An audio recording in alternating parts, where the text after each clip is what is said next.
to remember that if you choose to, I know some people, if they grew up Christian, tend to throw the baby out with the bathwater. Never going to read the Bible again. It's terrible. It's rich, rich, rich in stories. And the thing to remember when you read any story in the Bible is it wasn't written for you in 2018.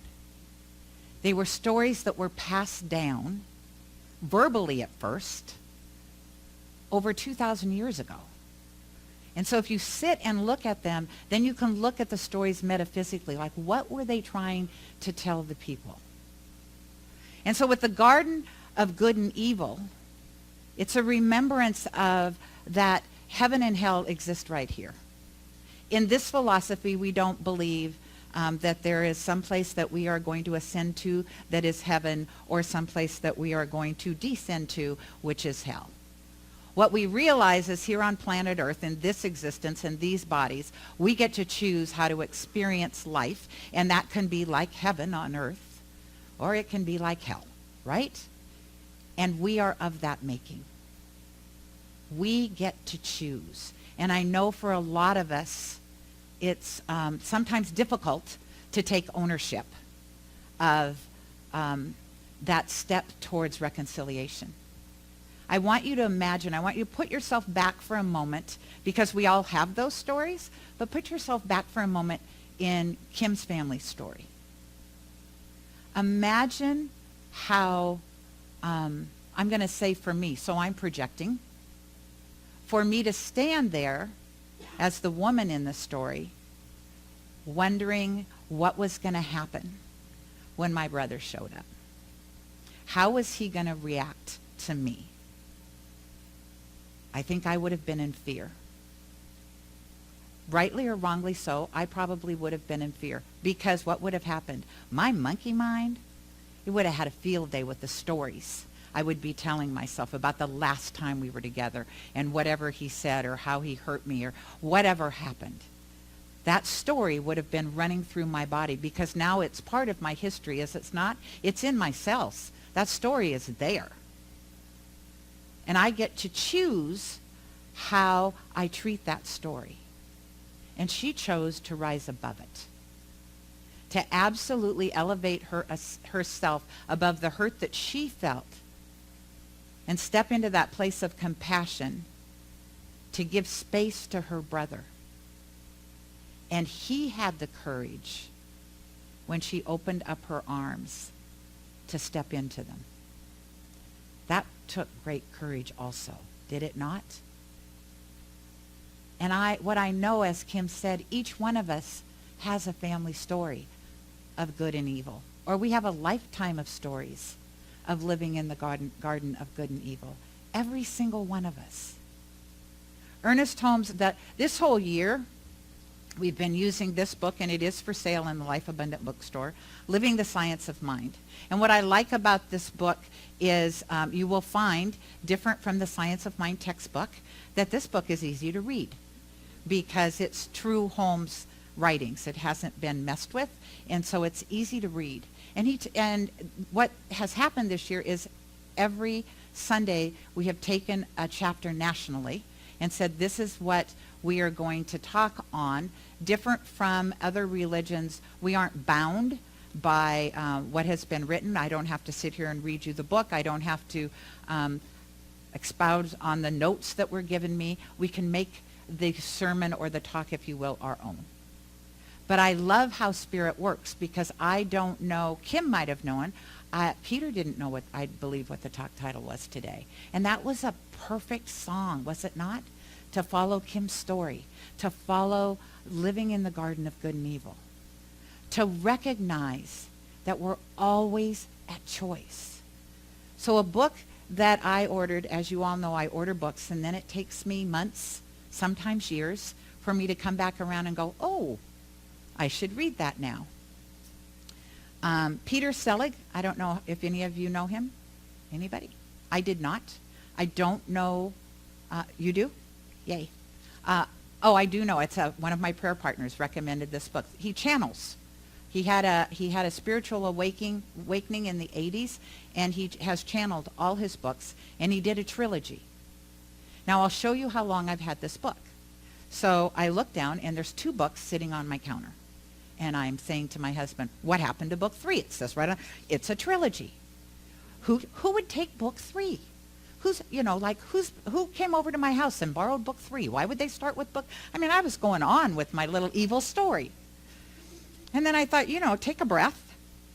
Maybe go to his website. I went to his website, and right across the top it said, book 3 released November 6th. I advanced ordered it, so I guess I just thought it was going to be delivered right away. What I love about his, and this is the first one I've read, there are other books prior to this. What I love about this book is it is literally saying all the things we teach here. Absolutely saying everything we teach here. So it's the mastery of love, and guess what number 3 is? The mastery of forgiveness. Because we're not going anywhere unless we can forgive. So as I was reading this, it is what we teach here, and yet I still struggle with the concept of I'm God in form, right? All that power, all that compassion, all that love that is the divine exists within me. And every day I wake up, I get to choose how I am going to be that, or be a little less than that, or not be that at all. Correct? I get to choose. Because see, here's the deal. You could do a lot of things to me. You have no control over my thoughts. You have no control over how I act or react to anything. I own those 3 things. Now think about that when you believe somebody has made you mad. No, somebody has pushed a button, and they're waiting for you to dance. And when you dance, you give them your dance card. Now they're playing the music, and they're telling you what steps to take. Right? In any situation. The other thing is when somebody pushes a button is to take that deep breath, sometimes jagged, because we're like, I don't really want to take a deep breath right now. I really want to tell this person what I think. And then we can get into that he said, she said thing. But if I take a deep breath and I allow that divine presence in me to fill me up, and then choose not to respond. Just don't respond. Because here's what I was taught. Everything is a gift. Somebody says, oh, Kim, you look gorgeous today. That's a gift. Kim says, thank you. She's accepted the gift. I say something negative about Kim. She looks at me and just bats her eyes. Like, then what happens to the gift? Kim hasn't said yes to it. And so if I'm holding a gift out and Kim hasn't said yes, I either have to go just round to somebody else and pick the next victim to pick up this gift that's bubbling in me. Or, oh, dang, the gift now belongs to me. Because the truth is, the gift always belongs to you anyway. Regardless if you're spewing love or you're spewing poison. It's your gift. Randy, could you do me a favor? Would you get me a Kleenex? Sorry. It's one of those real moments. Thank you. All right. Sorry about that. Kim made my eyes water, and then it made my nose water, and I should have done something before I got up here, and I didn't. Being real, yeah. Yeah. I'm living in the garden of good. I have to take care of myself. So it's about how do we show up for ourselves. The hardest thing, I think, to do is to realize the responsibility that you really have for the making of your life.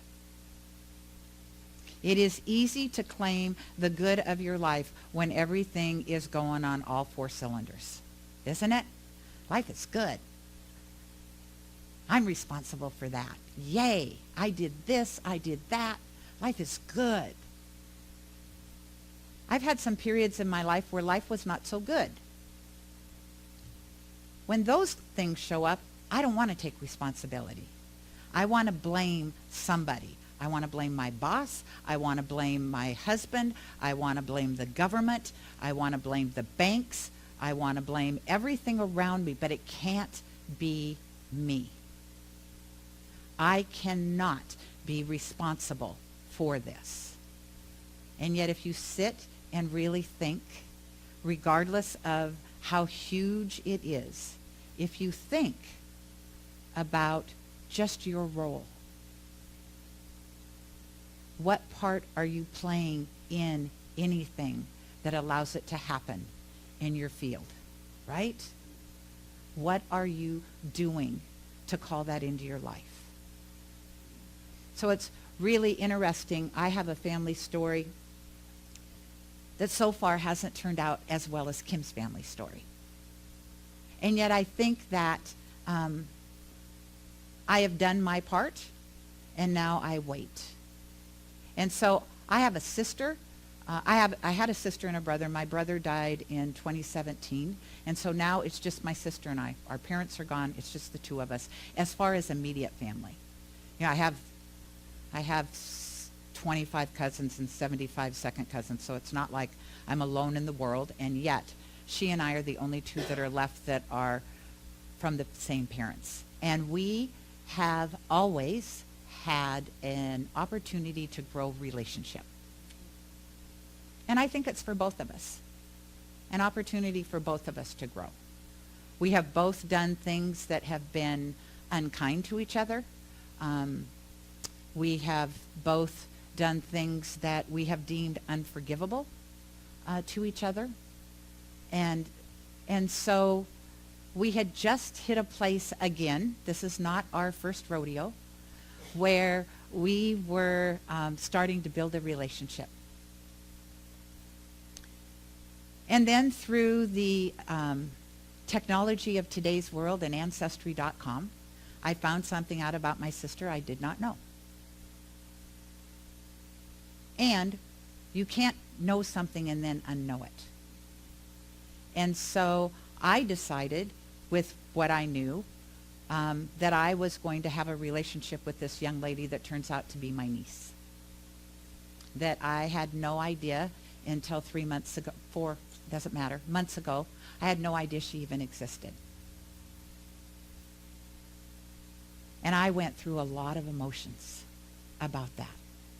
I went through anger, I went through hurt, I went through, how dare you do that to your family? Not let us know? And then I sent her a text. And the text I sent her said, kind of, because I'm not going to remember, I want you to know how much I love you. I want you to know that the decision that you and your husband made was your decision, and I do not judge it because I'm not you, and it's not mine to judge. I also want you to know that because now I know I have a niece, I am going to meet her. Here's when she's going to be in Seattle, and I invite you to join us. Your choice. Open invitation. I haven't heard back. Now, I could go into judgment about that. And I could get a lot of emotional angst about that. And yet I want to be like Kim's sister. I want to be able to stand there just in case she walks through the door. And hold out my arms and let her know how much I really love her. And for me to say that is not easy. Love isn't always easy. And remember who we are as a community. We are founded on the absolute foundation that we are a community built on unconditional love. That's what we need to remember all the time. We get to be that unconditional love. It has to start somewhere, does it not? If it's not going to start with your parents, it's not going to start with your siblings, if it's not going to start at your office, if it's not going to start at the grocery store, you be the start. You shift your consciousness. You decide the world can change. It's going to change one person at a time, and I'm going to be that person. I'm just waiting for that 100th monkey to show up and pick up the fruit and wash it off and say, we deserve better. We're going to come from love. We're going to listen to each other. And so how do we do that? We start to believe without exception that we are God-informed, that our word is powerful, that we are the creators of our universe. One of the things in the mastery book that they talk about is the next time you go to the grocery store, instead of looking at something and saying, oh, that's really too expensive, I can't afford it, or oh, that's really too expensive, I'm not going to pay that kind of money for it. Whatever goes on in your mind, ask yourself this instead. I wonder who decided that Starbucks was worth $4.50 a cup. I wonder who decided that McDonald's dollar meals are better than Burger King's dollar meals. We make this stuff up. That's what you really have to understand. On this plane, we have agreed to all kinds of stuff. If you've read the 4 agreements, Don Miguel Ruiz talks about us being in a state of, somebody help me, that's read the book. It's not catatonic state, but it's, sometimes it might feel that, pardon? A dream state, thank you. That we are in a dream state, and that the ask is to wake up, to realize that we are part of this creation, that we created all of this. We decided what's good, what's bad. We decided what's right, what's wrong. And we did it as a group. Now, maybe in 2018, we're thinking, well, I didn't decide any of that. This is 2018. And all of that stuff was already made up. However, we can start to become conscious of it. Because when you become conscious of it, then those things that don't work, you can shift and you can change. That's the power that you have. You have an override button. And none of us use it because we don't believe it. I believe it sometimes. I don't believe it all the time. Is anybody here believe it all the time? Whew, I thought I was the only one. However, it is a practice. And the more you practice, the more you start to believe. Do you remember when you first found science of mind and you were so excited you could create parking spots? How many of you did that? How many of you still do it, right? Exactly. Who wants to park out in the back 40 when they have a parking spot right up front? And that is still you claiming the power as you. I created that parking spot. I'm so powerful. The kingdom of consciousness we want to move to is God as me. God as me. That I am that. That I own that in every cell of my beingness. That I take responsibility for everything that happens in my life. Now think about that. I am going to use a freeway example, because that's where I get to practice all the time. If that's true, who is drawing to her people to cut her off on the freeway? Wow. Think of the power in that. There's other people that drive down the freeway. They don't have anybody cutting them off. They don't have anybody not letting them in traffic. The thing that I have become conscious of is I can now feel it in my body. And that is the step in the right direction in letting it go. I can feel myself start to amp up. And so, of course, I am going to attract things to me so I can release that energy, right? So just realizing how powerful you are. So I want to give you a prayer that was in this book, because I think it's important in the claiming of who you are. And if you want to, you can repeat it after me. Because remember, the Word was with God, and the Word is God. I am Word through my body. Word, I am Word. I am Word through my vibration. Word, I am Word. I am Word through my knowing of myself as Word.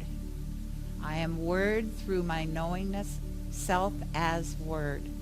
Word, I am Word. I know who I am.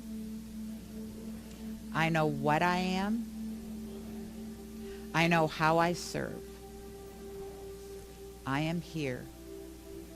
I am here. I am here. Claim that. What a shift. Can you feel that? There is a shift in the vibration of the room as you claim the truth of who you are. And so from that place of I am here, if you choose, you can close your eyes. I call on that presence, that Mother, Father, God, Spirit right here and right now that knows the truth of who I am, knows the truth of everyone here. That we are part of that. That we have never been separate from it. Even though when we look out on things around us, they appear to be separate from us, it's not separate. There is an energy that is connected, that is between us all, that makes us part of that one. That magnificent whole that is over us, around us, through us, as us. It is the truth of who I am. It is the truth of who you are. In this moment, in this time, in this space, we claim that good as ours. And so Word, I am Word. I speak my word now for all present and all not present. For this community of Genesis Global Spiritual Center, for the greater community of Burien and the world. Everyone everywhere awakens to that light within. They feel that shift in consciousness to know the truth of who they are. There is a crack in the wall that they've built around themselves. And that soul within them begins to shine. As they hear, I am here, I am here, I am here. There is no separation, there is just one. I am part of it, you are part of it, they are part of it. We are all living and breathing organisms within this magnificent thing itself I choose to call God. And so in claiming that, what I know for each one of us this week is we practice that knowing. As we look out on the world, we practice that knowing of the power of our word, the power of our thought, the power of who we are in existence. We crack open to receive that divine light, that essence of truth in and through and as us always. We no longer step aside. We no longer ignore.